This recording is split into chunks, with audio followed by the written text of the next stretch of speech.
Hi, it's David from Life with Parkinson's. If you're new here, welcome. We hope you'll consider subscribing. Everybody else, thank you for coming back to watch this episode about protein and Parkinson's. 3 things you need to know. And we'll talk about those 3 things from a few different points of views and angles. But for now, let's get right to it.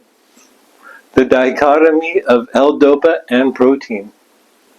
Sometimes the daily slog for me is all about figuring out when I can eat in relation to when I've taken my medication. For me, anyhow, this just kind of creates a dichotomy of good and evil. Good being the Parkinson's medication, evil being the protein. Oh yeah, and a lot of this is based on my opinion and personal experience, so please make your own decisions. I'm just passing on what I've learned through research. Sometimes for me, the daily slog of Parkinson's is all about figuring out when I can eat in relation to my medication schedule. Now my doses are pretty straightforward through the day. It's just basically every 3 hours.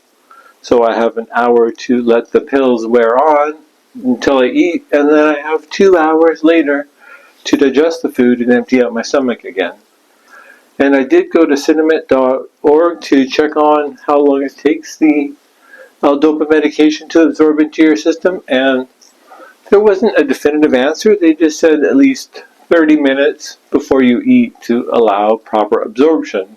So you're probably asking a whole bunch of questions right now, and we're going to get to them all.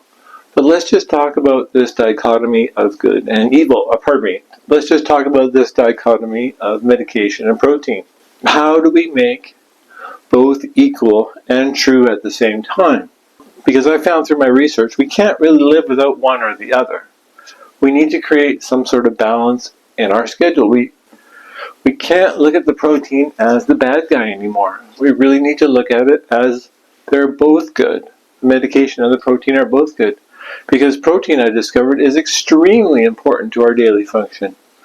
I mean, it contains all the amino acids that are the building blocks of our bodies. We really can't sacrifice any medication for it, and I'm guilty of that. I've done that. In the beginning, I was like, oh, I better ease off on the protein. But that's a really bad idea.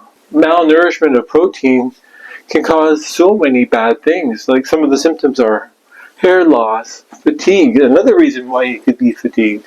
Infections that can get really bad, edemas. Like those are really bad things. So we need to eat all the protein that we need in a day, and we need to take all the medication that we need in a day. And the big problem with protein and medication is that they share the same pathway from your gut to the brain. And the protein always wins. The protein always kicks out the medication. In the beginning, this wasn't a big deal for me, but 7.5 years into my diagnosis, it is a big deal. Like, if I overlap my medication and the protein too much, it just kicks all the medication out of my system. And if you haven't dealt with this problem yet, I really urge you to take this in. And if you're in the throes of this right now and you're just frustrated and ready to throw in the towel, don't worry, we're going to get the solutions in a little bit. And it's not going to just be the redistribution diet, the one where you take all your protein before bedtime. This has really been an uphill battle. And I'm really considering that anybody who gets Parkinson's disease definitely needs a PhD in cellular biology and then a master's degree in medical nutrition. The first tidbit of information to sort this out we need is how much protein do we need each day? And I went to a lot of different Parkinson's foundations to sort this out, and everybody seemed to agree that we need 0.8 grams of protein per kilogram of body weight. I weigh approximately 104 kilograms, so I need around 80 grams of protein per day to maintain my health, to maintain my building blocks, my energy, my protein. 80 grams of protein. Now, just to give you an idea how much 80 grams of protein is, it's pretty much the same as approximately 1 pound of ground beef per day. So somehow I need to eat 80 grams of protein, which is 1 pound approximately of ground beef. That's nuts. That's a lot of beef. I couldn't get that down in a day. That's like 4 quarter pounders from McDonald's. Oh my word. How do we sort this out? Is all protein the same? Once I got over the shock of having to eat 1 pound of ground beef per day, I was relieved to find out that I don't have to. The first thing I did was to begin to look at absorption times of different proteins. And it started to become a mission of what protein can I find that has all 9 amino acids that I can slip in around my medication, no problem, and not over-protein myself and end up flat on my back for 5 or 6 hours, which happened a lot of times. I would eat too much protein, and then it would knock out my following dose 3 or 4 hours later. So I would really be out for 5 or 6 hours waiting for this stuff to travel through my digestion system. Hand up if you've had that problem. There are some differences between plant-based protein and animal proteins, because not all plant-based proteins have all the 9 amino acids that we need every day. There's actually a small list. There's quinoa, tofu, Ezekiel bread, I still don't know what that is, chia seeds, hemp seeds, spirulina, don't ask me what that is, buckwheat, and amaranth. The next part of my research led me to okay, let's look at breakfast first, because it's the first meal of the day. Coincidentally, one thing I've been having a lot of lately is oatmeal, because I just feel really good after oatmeal. Now, oatmeal has all 9 amino acids, but doesn't qualify as a complete protein because it's short on one of them. It has all 9, but one of them is short. So it's pretty darn good, and there's a lot of dietary fiber. And I've been using quick oats, which incidentally I found have a quick digestion time, around 1.5 to 2 hours, which is perfect for me, because if I take my pills at 7, have my breakfast at 8, and then I've got 2 hours to digest my breakfast, and around comes 10 o'clock, and then it's time for my next dose. And I theoretically have an empty stomach, because of the speed at which the protein from the oatmeal gets absorbed. And to make up for that 9th amino acid that's a little bit short, I'll put some ground hemp seeds on my oatmeal, which is a complete protein that makes a good partnership. And it works out great, because with the fortified almond milk I put on, I'll throw some blueberries in the oatmeal, I can slip 35 to 40 grams of protein through my breakfast without batting an eye. Which is great, because there's 1/2 pound of ground beef already gone through my system, but I haven't eaten any beef, and with the digestion times, I'm okay. But sadly, this led me to one of my next favorite breakfasts, which is bacon and eggs, which I've found over the last couple of weeks just by hanging out with my friend Trevor at Pine Mountain Railway. And let's all give him an applause right now.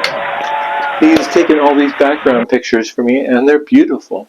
Okay, so back to the bacon and eggs.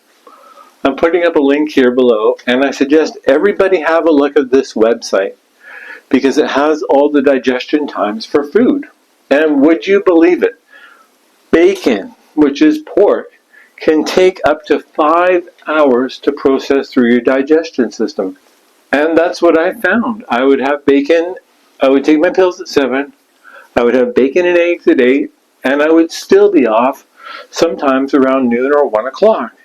So I emphatically agree that bacon and eggs for breakfast is a bad idea for me. And I'm sad to give up bacon, but you know what?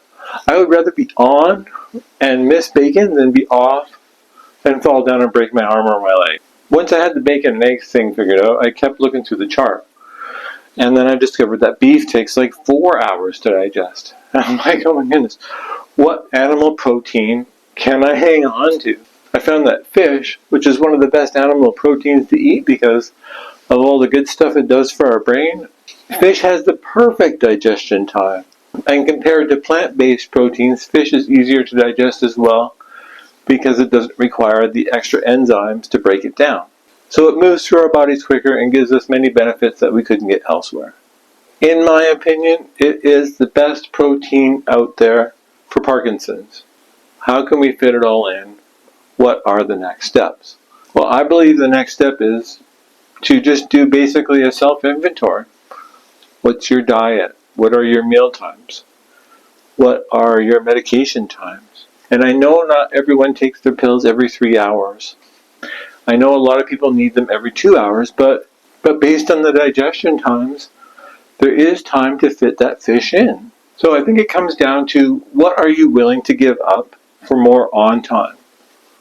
And I know that's a tough question to answer, and I'm not going to answer it for you. All I can say is what I'm willing to give up. I'm willing to give up anything that screws up my medication times, because when I'm on, I'm safe. When I'm off, I'm in danger. So in my opinion, I believe that is the biggest thing we need to look at, is what makes us safe. If beef doesn't make me safe, I'm going to give it up. If pork doesn't make me safe, I'm going to give it up. If sugar doesn't make me safe, I'm going to give it up, because I don't want to fall. Believe me, I am sorry that you have to deal with this. I am really on your side. And I think the thing here to accept is, until they find a cure, we're going to have Parkinson's for a long time. Or until someone comes up with a better medication delivery system that just bypasses our digestive system, which would be the best thing, to make that common. And we wouldn't have to deal with these pills anymore. We could just put a patch on or something. And I wish something like that was simple and available for everybody. Then food wouldn't be such a big problem. Is it really hard to start there for the cure? I don't know. Is it really that difficult to make a patch to replace the pills? And then this whole problem would just go away. Thank you for continuing to take this journey together. Thank you for liking, watching, subscribing, and sharing this video with your family and friends. Please leave a question or a comment below. I'll see you on the next one. Have a good day. Goodbye.